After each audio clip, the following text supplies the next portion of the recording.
After World War II ended, the world would be divided along new lines. Empires would slowly fade away, and on their spot, new factions would emerge.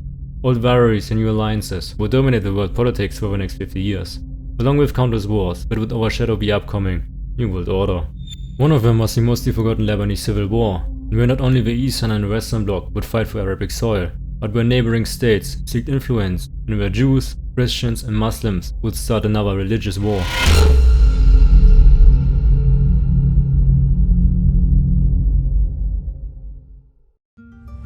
Lebanon is a country on the Mediterranean Sea between Syria to the north and east and Israel to the south that covers an area of just 11,000 square kilometers, roughly the same size as Kosovo. It is also a part of the Levant, an area at crossroads between Western Asia and Europe, and a gate to the Arabic world for trade, migration and invasion. Throughout the centuries, it switched hands multiple times between European and Arabic rulers. Just as diverse as its rulers were, are its religious demography. While its proximity to Jerusalem made it one of the strongholds of Christianity in the early years, it was contested by the Muslim world multiple times, until it somewhat naturally divided into a Muslim, a Christian and other religious parts by the time it became independent. In 1943, when the French mandate ended, the founding fathers of modern-day Lebanon knew about this issue. The Multi-Confessional Council adopted the National Pact as the foundation for the country and for peace and prosperity. Its main principle still is that Lebanon is an independent state, and neither the Christians nor the Muslims seek any foreign influence to take over the country. The most significant point is that every important political position was filled with a religious minority, so that all of them would have a voice in the government. The president would always be a Maronite Catholic, the prime minister a Sunni, and the speaker of the parliament a Shia Muslim. From today's perspective, the internal strive for peace, unity and national identity was admirable. Unfortunately, the unique Lebanese experiment would not withstand the test of time. The divide would come back to haunt them as the world would enter the Cold War and turn Lebanon into a proxy battlefield. In the upcoming years, Lebanon's internal divide would reflect itself in its foreign policies. While the Maronite Christians supported the West, the Muslims would rather stick with the Arab world and the UdSSR. The first great crisis came when Palestinians were repeatedly displaced after the wars in their homeland.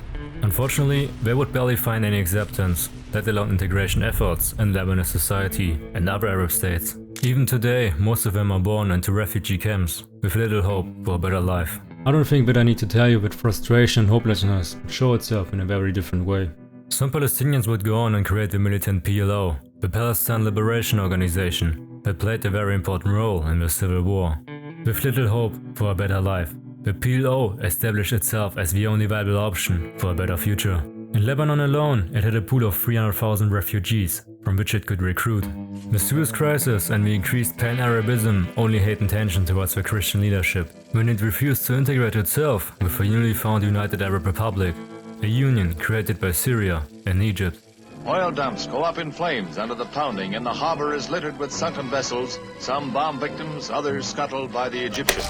Lebanon was so close to a civil war that President Chamoun requested a US intervention, since their own multi-confessional army, under direct order from General Shahab, refused to participate in fear of an even greater conflict. But President Chamoun wasn't de-escalating either. He tried to seek another term as president, which was strictly against the constitution, and led to even more violence. When the interim forces finally arrived, we were able to stabilize the situation, at least a bit. It is my earnest hope that this assembly, free of the veto, will consider how it can assure the continued independence and integrity of Lebanon. Thus, the political destiny of the Lebanese people will continue to lie in their own hands. The power play ended in Chamoun's downfall, since the Lebanese people rather voted for the level-headed General Shahab, who kept his distance and possibly avoided the full-blown civil war. With his election, the violent clashes and the US intervention would finally end, after already thousands of lives had been lost. Fuad Shahab would be credited with the greatest president that Lebanon ever saw. During his 6-year-long presidency, he would enable a period of peace and prosperity that some say was never again achieved in Lebanese history. His successor, however, would dismantle the intelligence services that were seen as encroaching, but they would also keep the militant Palestinians in check that would yet receive another influx of Fatah militias from Jordan. They tried to overthrow the king, but failed and were expelled. Most of them relocated to Lebanon. From their new base in South Lebanon, the militants would create a state within a state and retaliate against Israel and the Lebanese leadership. The insurgency would become infamous for carrying out the 1972 Munich massacre. A ragtag coalition of Sunni Islamists, PLO, communists and leftist Christians would transcend the nation into a 15-year-long civil war. Before I get into the details of the conflict, I have to mention one thing. Every religious and political party had its own armed militia that were usually on standby, but due to gradually worsening relationships, they went rogue. So whenever I say Muslims or Christians did X, Y, Z, it was usually their militant wing, and not necessarily a full-blown societal clash, at least until now. For the sake of simplicity, however, I will refer to them by their religious or ethnic group, and not their faction or coalition. By the way, for those who do care, there were about 25 to 30 different participants, with just as many interests and shifting alliances. Sometimes it was Muslims and leftist Christians against the governmental forces, sometimes it was Shia versus Sunni, sometimes it was Lebanese Muslims against Palestinians, sometimes militant Christians against other militant Christians. Even though this video has a couple of minutes to it, it's not going that much into detail, but scratches only the most important events. So take it therefore as a very simplified overview. The PLO-Fatah coalition transformed the Muslim western part of Beirut into its stronghold. It also established itself in the heart of Sidon and Tyre in the early 70s. Throughout the spring of 75, minor clashes in Lebanon had been building up towards an all-out civil war. The straw that broke the camel's back was when on the morning of the 13th April 1975, unidentified gunmen in a speeding car fired on a church in East Beirut. 4 people were killed, among them were 2 Maronite leaders. Merely hours later, Christian Maronites retaliated by killing 30 Palestinians that were traveling through a Christian neighborhood in a bus. Those events would forever be memorized in Lebanese history as Black Sunday. The multi-confessional government tried to defuse the situation, but the Christian militias refused. These talks proved fruitless as more and more incidents led to a downward spiral. Citywide clashes erupted for almost 2 years throughout Beirut as the first phase of the civil war began. The Battle of the Hotels was the first significant clash between the factions. They would fight for dominance over the important tourist district in Beirut for more than 6 months. The Holiday Inn, an intercontinental hotel, oversaw the sea and switched their owner multiple times. All attempts by the government to negotiate a ceasefire were breaking down just a couple of days later. All the security forces could do was to evacuate civilians and staff members during a ceasefire, as they were caught off guard in the middle of a conflict. Eventually, the security forces themselves would divide along those ideological lines and connect to their ethnicity. The hostilities split Beirut into an Eastern Christian and a Western Muslim part that was separated by Damascus Street, later called the Green Line. As the year turned to 1976, Maronite forces committed the Karantina massacre, where about 1,500 Palestinians were murdered. 2 days later, a retaliatory strike on the Amur by Palestinian militias led to 500 casualties among the Christians. At that point, no mercy was given to anyone, regardless of their affiliation. Most who did not want to be caught in the crossfire fled the country. War, as you might know, is very expensive. One by one, when militias began to deteriorate into organized crime syndicates, to finance their endeavors, they increasingly turned to extortion from their own people and narcotics production. During the Civil War, Lebanon turned into one of the world's greatest narcotics producers. Many battles were fought over Lebanon's ports to gain smugglers access to the sea routes. At this point, also foreign influence enters the war. Syria, Israel, Iran and later Iraq had their own plans in Lebanon during their time. On June 1, 1976, 12,000 Syrian soldiers entered Lebanon under the resolution of the Arab Defense League and began conducting operations against Palestinian and leftist militias. Syria had its own political and territorial interests in Lebanon, which sheltered cells of Sunni Islamists and the anti-Ba'athist Muslim Brotherhood. Under the eyes of the Syrian occupation, the Maronite militias came out victorious after 5 months in the siege of Tel al-Zatar, a Palestinian refugee camp occupied by the PLO. In the final assault, it is reported that about 1,500 to 3,000 lives of refugees and combatants were ended. Apparently, this massacre could have been avoided, because days before it happened, there was a ceasefire on the table. Many survivors blamed Yasser Arafat, the leader of Fatah, for the high death count. Arafat had encouraged those in Tel al-Zatar to go on fighting, despite the fact that they were hopelessly outnumbered. He had reportedly hoped to maximize the number of martyrs and thereby capture the attention of the world. In October 1976, however, things were relatively calm, as Syria managed to establish an uneasy truce between the parties.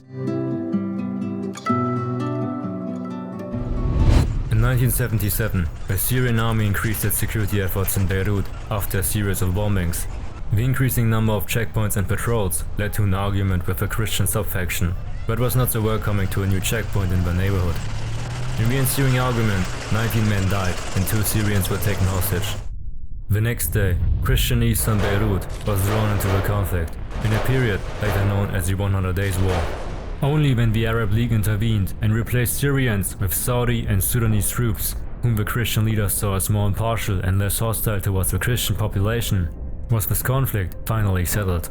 Beirut wasn't the only front in the war. On March 11, 1978, a detachment of 11 Fatah fighters landed on the beach in northern Israel and proceeded to hijack 2 buses full of passengers. They killed 37 and wounded 76 Israelis before being killed in a firefight with Israeli forces. Israel in retaliation invaded Lebanon 4 days later. The army occupied most of the area south of the Litani River, while the PLO avoided open conflict and retreated into the north. After international protest and the withdrawal, the South Lebanese army would take over and fight the proxy war against the PLO. The international community also created a UN peacekeeping mission for southern Lebanon. The UN Security Council passed Resolution 425, calling for Israeli withdrawal and creating the UN Interim Force in southern Lebanon, that is tasked with establishing peace. The peacekeeping mission is active until this day. Despite the UN's presence, frequent clashes between the PLO and IDF would be the norm in the war. Occasionally, the UN forces would find themselves between the lines and suffer heavy casualties. Another notable event during the second phase was the 7-month-long battle for Saleh. The strategically important city, which lies in the middle of the valley, makes it easy to overcome the mountains and enter either Beirut or Damascus. The Syrian command feared an alliance between Israel and the Christians that dominated Saleh, for 3 months fighting occurred in the city and the hills surrounding it. Surprisingly, the Christian Lebanese fighters held off Syrian brigades for more than 6 months. Fortunately, fighting ceased after international protest made the Arab League intervene once again. Syrian forces retreated and lifted the siege. Artillery and rocket fire from southern Lebanon aimed at Israeli settlements would continue well into 1982.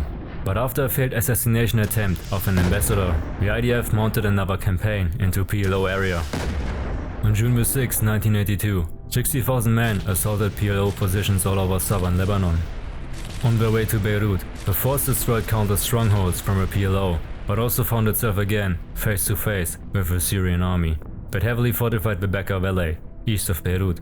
The vital supply line was essential for PLO and Syrian units in the capital city. The UN mission that was tasked with stopping the IDF was knocked out after just 1 day, and Lebanon became a proxy battlefield in the Arab-Israeli war. Neither the highway nor West Beirut would resist the initial assaults.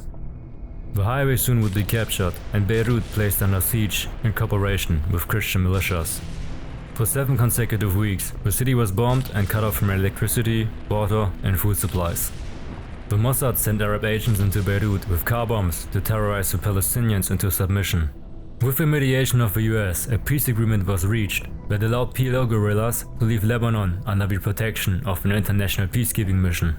About 11,000 men were evacuated to other countries, and thus expelling the vast majority of PLO fighters from Israel's northern front.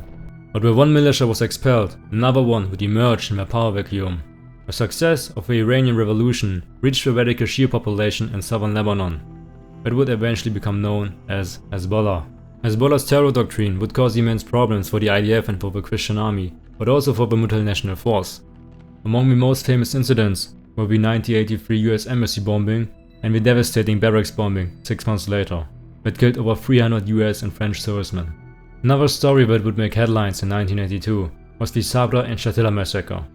After the murder of the Christian president Bahir Gemayel, right before he could step into office, Maronite militias sought refuge, and just like always in the war, it would be the weakest that would suffer the most. On the evening of the 16th September 1982, the Sabra and Shatila refugee camps were invaded by death squads. for 2.5 consecutive days, where people were literally slaughtered, under the pretext of being PLO fighters. But most of the fighters actually left already 2 weeks ago, under the supervision of a multinational force.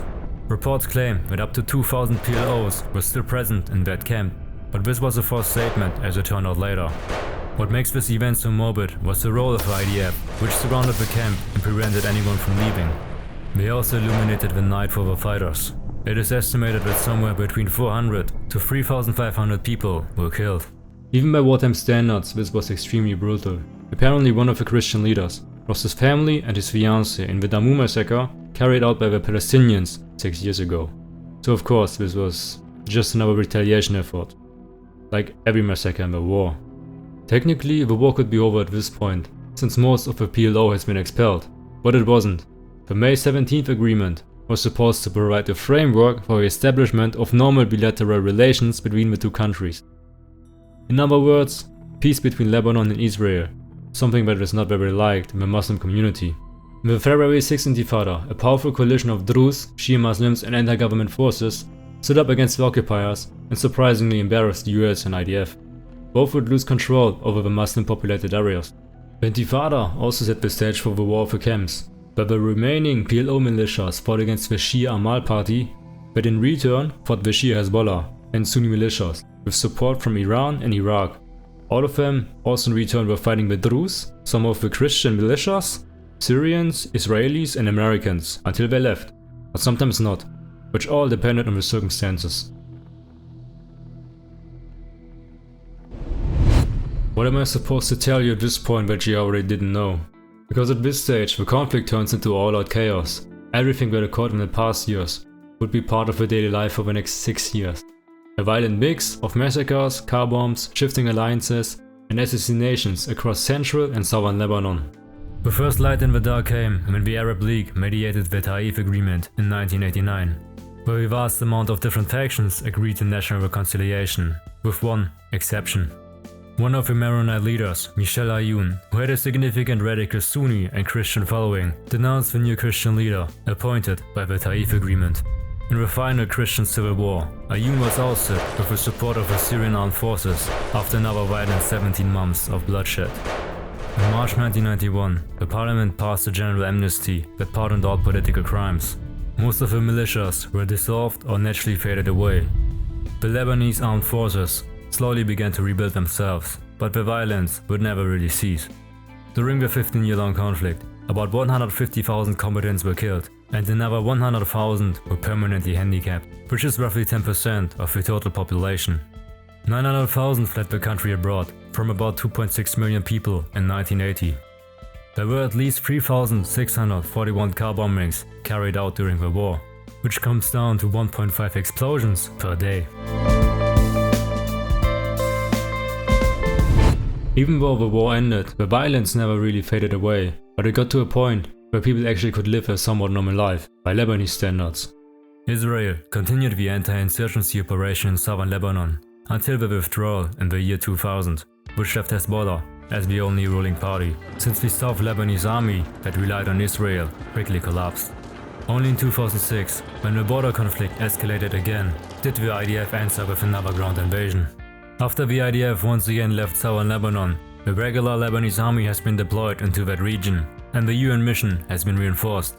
But both repeatedly stated that they were not to disarm Hezbollah, and therefore no long-term peace is in sight. The Taif Agreement essentially turned Lebanon into a Syrian protectorate until the assassination of Rafik Hariri, one of the most influential political leaders of that time. The alleged involvement of Syrian intelligence led to the multi-confessional and multi-ethnic Cedar Revolution.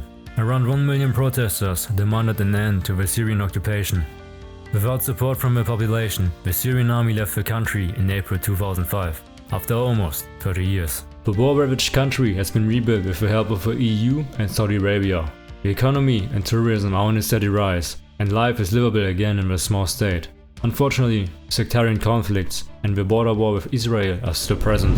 Alright guys, that's it for today. I hope you enjoyed my take on the Lebanese civil war, despite the simplification. If you have something interesting to share or to add, or that I forget something, then definitely let me know in the comments. Also for my German speaking audience, I sometimes stream in German on Twitch, so feel free to join me there, where we can talk about politics, dating, whatever's on your mind. So that's it, and I hope to see you next time. Bye.